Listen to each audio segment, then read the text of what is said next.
When Stellar Crown releases on September 12th in Pokemon TCG Live, it will bring about the debut of Stellar Terra Pokemon. There's 4 in total, and I wanted to build new decks for all of them, but Lapras EX decided to suck a butt, so I'll only be covering 3 out of the 4 in this video. But first, we start by chasing the dragon. 330 hit points, near unlimited damage potential, and an ability that accelerates energy and heals. What's not to like about Hydrapple EX? Well, the fire weakness. But aside from that, Hydrapple is a great card that pairs perfectly with Tealmasked Ogerpon EX, able to flood the field with energy and take big one-hit KOs. That energy deluge is important because Hydrapple Syrup Storm does 30 base damage plus 30 more for each grass energy attached to all of your Pokemon. So you get 10 grass energy in play and you're knocking out everything meaningful and standard. Things with Hydrapple haven't changed that much since I previously covered it. 15 to 17 energy is still the number to be at, a 4-1-3 line of Hydrapple is optimal, and everything else is designed to put energy into play with Ogerpon turn 1, then follow it up turn 2 by doing the same thing and also having a Hydrapple or 2. You're definitely lacking something to do on turn 1, so don't be afraid to try adding Squawkabilly EX Cleffa or even some Energy Switch to attack with Ogerpon right away. As for the ace spec, it's like pizza dough, a complete toss-up. You can make a case for Stoop Up Cyclone, Unfair Stamp, Legacy Energy, and Prime Catcher. Scoop Up Cyclone has been the #1 choice in Japan, able to bring up a heavily damaged Pokemon or a bench setter like Mew EX or Pheasantipede EX. But Unfair Stamp draws you cards and hurts your opponent. Prime Catcher is Awesome Gust, and Legacy Energy denies a prize card. Still, I went with Scoop Up Cyclone in the list that you can find in the description. Aside from solely relying on Ogerpon, Hydrapple can be paired with a few other grass types, including Lilligant V-Star and Toedscruel EX. Lilligant will probably never attack, but its V-Star power is great, grabbing any 5 in combination of Grass Energy and Grass Pokemon from your deck. Toedscruel EX, meanwhile, prevents all effects of attacks done to all of your Pokemon that have energy attached. So Dragapult EX can't spread damage counters, Roaring Moon EX and Giratina V-Star can't take one-hit KOs, and you don't have to worry about a de-evolution play. Plus, Toedscruel can attack, dealing 80 base damage plus 40 more for each of your bench Pokemon with a Grass Energy attached. Chuck in Area 0 Underdepths, which is live thanks to Ogerpon, and you can do 320 damage with just 6 bench Pokemon having an energy attached. A card that snuck its way into a few Hydrapple lists is Briar, and you'll be seeing Briar a lot in this video. When your opponent has exactly 2 prize cards remaining, you can play it. Then, if you take a KO by damage with one of your Terra Pokemon, in this case Ogerpon EX, you get an extra prize card. So you can be losing 3-2, play Briar, take a 2-prizer KO with Ogerpon, and win the game. I haven't devoted nearly enough time to the Soccer Bunny, so let's change that up. Stage 2 Stellar Terra, Cinderace EX does 280 damage for a fire and 2 colorless, but it can't attack the following turn. Not a big deal since it has free retreat. And with Palkia V-Star set to be a top deck again, it might not survive anyways. Cinderace's other attack, Garnet Volley, snipes 180 wherever you want. But since it's the secondary attack on a Stellar Terra Pokemon, it costs 3 different types of energy. Thanks to the existence of Neo Upper Energy, it is something you can use, but you'll likely be announcing Flare Strike more than Garnet Volley. One of the reasons I avoided talking about Cinderace is that the list is kind of boring. It just doesn't have a whole lot going for it. At least Charizard EX does wacky things with Dusclops and Counter Catcher and prize damage manipulation. With Cinderace, you Magma Basin a fire energy onto a rabbit, then attach either Neo Upper or Double Turbo and attack. It's more basic than a Radiant Charizard. But because Radiant Charizard's a basic Pokemon. Anyways, Crispin does allow you to accelerate 1 energy from deck into play, so you could go Magma Basin for a fire, Crispin a darkness, and manually attach a fighting. And since one of the energy requirements for Garnet Volley is darkness, you can run Monkey Dory to help Cinderace since it does top out at 280 or 310 with the Defiance Band. For your Ace Spec, Neo Upper Energy is the one you should be trying first. Cinderace is a Stage 2, Neo Upper Energy gives Stage 2s 2 of every energy. No brainer. Sparkling Crystal is another option that's Arven searchable, reducing Cinderace's attack cost by 1. But I think in most cases, Neo Upper is better. Because Cinderace is so boring, there's not much worth changing. Entei V is a nice early game attacker who can take a quick KO thanks to Magma Basin, or deal a good amount of damage against decks running Area 0. Since Cinderace is a Terra Pokemon, Briar's always something to think about, allowing you to take that extra prize card. And I guess a 1-1 Dusclops could help Cinderace deal with Charizard EX, while Blissey EX with Glass Trumpet can potentially alleviate some of the issues with launching Garnet Volley. It's clear that the Pokemon Company wants Terrapodos EX to be a thing. They gave it access to Area 0 Underdepth so you can expand your bench up to 8, Noctowl so you can grab any 2 trainer cards you want, and Bouffalant to reduce the damage it takes by 60.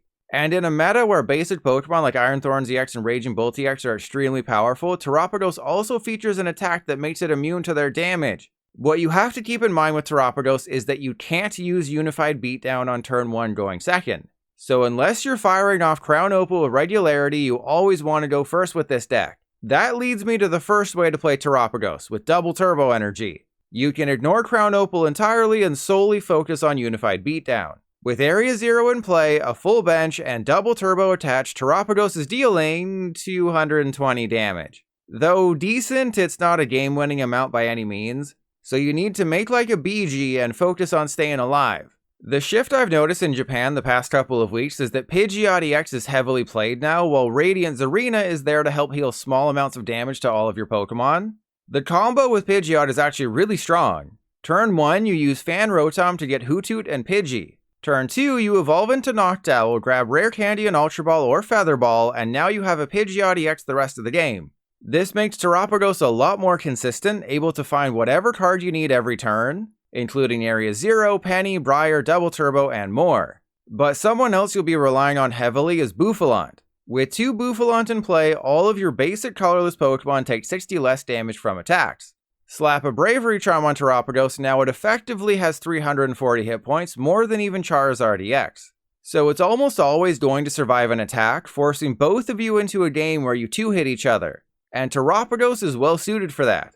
Both Penny and Scoop Up Cyclone bring up a damaged Terapagos and its Double Turbo Energy, allowing you to put a fresh one in the active, starting the process all over again. While the build I just showed you is focused on taking your time, you could go with a more offense-focused Turtle. Choice Belt, Defiance Band, and Kieran all help you to take one-hit KOs against Raging Bolt and Regidrago V-Star, or you could chuck in Dusclops or Dusknoir to ping some damage. But none of those builds are nearly annoying enough. What if you want to completely shut down basic decks? That's where this list comes in. Using Glass Trumpet to accelerate energy, now Terapagos EX can use Crown Opal, dealing 180 damage and making itself immune to damage done by all basic Pokemon except colorless basic Pokemon. So Terapagos on Terapagos violence is still a thing. What's changed in Japan with these lists is that Fezandipiti is out, Blood Moon Ursaluna is in. Everything else is fairly typical for a Terapagos EX deck, including Noctowl, Fan Rotom, and Bouffalant. Ursaluna is a great addition to the deck because it can deal 240 damage, something Terapagos needs a full bench for, and take advantage of Glass Trumpet, Bouffalant, and Bravery Charm. It's also worth noting that Squawkabilly gets the Bouffalant buff, so it in effect has 220 hit points now, up from 160. Focusing on Glass Trumpet and Terapagos, you can only play the Trumpet if you have a Terra Pokemon in play, like Terapagos. Then you choose up to 2 of your bench colorless Pokemon and attach a basic energy from your discard pile to each of them. So getting energy in the discard pile with Ultra Ball, Radiant Greninja, and Research is super important. Resource management will be key as well, as you only have 3 of each energy in the deck, but at the end of the day, Trumpet is basically a double normal patch for every type of energy, and that's absolutely insane. Now, in Japan, Charizard EX is the top deck, which means Iron Leaves EX is in the list for the one-hit KO power. That's not the case elsewhere, so you may want to cut it for something like Crispin, which just helps you get energy into play. Or you could go with a Spicy Poppy play, attack you with Radiant Greninja out of nowhere, but that's not the easiest combo to pull off. If your opponent bumps Area 0 while you have a full bench, you have to discard 3 of your Pokemon. If it happens twice, you'll have a lot of basics in the bin. So a copy of Miriam isn't a terrible idea, as it shuffles back in 5 Pokemon while also drawing you cards. I've also seen lists running Briar for the potential extra prize card, Iron Jugulus to help clean up missed KOs, and Energy Switch to help get the energy where it needs to go.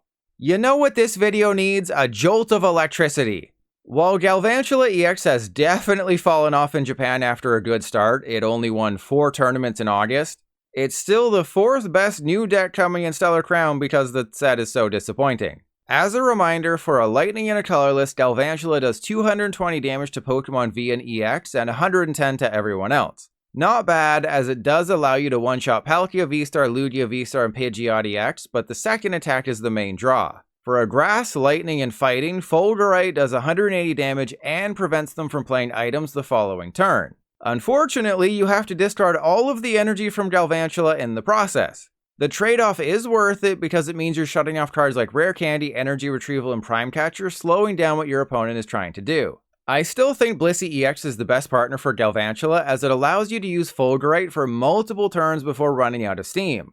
The combo might seem trickier than Andrew Mahone, but it's fairly easy to do provided you set up. Turn 1, you'll need to get down Joltix and Chanseys. Turn 2, you use Blissey EX to move energy around, which you can get into play with either Joltix's insane attack or with Glass Trumpet. And if you're worried about looping attacks, attach Power Glass to Galvantula and you can get back in energy at the end of each turn. Or go with Sparkling Crystal as your ace spec, reducing the attack of Galvantula EX by 1. This is roughly the Galvantula Blissey list that you'll want to go with. Bibarel's there to draw cards, Mew EX can attack pretty much whenever you want thanks to Blissey's ability, and Crispin helps you find the right energy when you need it. But Galvantula doesn't have to be paired with Blissey. Since it's a lightning type, you have access to Miraidon EX for grabbing Joltik and Electric Generator for accelerating lightning energy. This list I found from Japan will probably never work, but it allows you to loop Fulgurite with Crispin and Jenny. Or you can simply use Joltik to power up Iron Hands EX against decks with weak single prizers. Other options for Galvantula are the Baby Galvantula, which deals with Mimikyu and can dish out 180 damage for 2 energy if all the requirements are met. And since Galvantula is a Terra Pokemon, you could always go with someone like Noctowl for added consistency. Additionally, since one of Fulgurite's requirements is fighting, don't be afraid to pair Cornerstone Masked Ogerpon with Galvantula, annoying your opponent even more. Ogerpon can also take advantage of Sparkling Crystal, which just seems evil. I know I've made it seem like Stellar Crown is disappointing when it comes to the new EX Pokemon. Well, that's because it is. There's 14 EXs in total, but 2 of them are reprints and 3 are unplayable starter deck EXs from Japan. Of the 9 actually new ones, really only the 4 I featured so far in this video have competitive potential. But thanks to the set list being known ahead of time because of pre-releases, I can finally say Garganacl EX is releasing in English. And that's enough to overshadow how bad the set is. After being locked away in Japan since last year, this beefy boy is finally coming out. Since it was a gym promo in Japan, we don't actually get a Nacli or Knackle stack in the set, which is weird, but I don't care. Now, is Garganacl actually good? No, but I made a deck list based on something I saw from Japan. There's 2 ways to play Garganacl EX. You either pair it with the Baby Garganacl that accelerates fighting energy and heals 30 damage, or you pair it with the Baby Garganacl that heals 20 damage to all of your Pokemon between turns. The reason you want healing is because the EX has 340 hit points, can't be affected by special conditions, and its attack reduces incoming damage by 60. Yeah, it only does 170 damage, but that's enough to 2-shot everything meaningful. So you just have to survive a long time. I went with the accelerating build here, which uses Bibarel for card draw and Radiant Zarina for even more healing. Hero's Cape boosts Gargle's hit points to 440, while Rock Chestplate and Lake Acuity reduce incoming damage by 30 and 20. Realistically, your goal is to just survive as long as possible, taking 2-hit KOs where you can, knowing that even bumping Garganacl to over effectively 500 hit points might not be enough to win. You could always pair Garganacl with Pidgeot EX and Grand Tree, or use Roseanne's backup to try and loop Hero's Cape.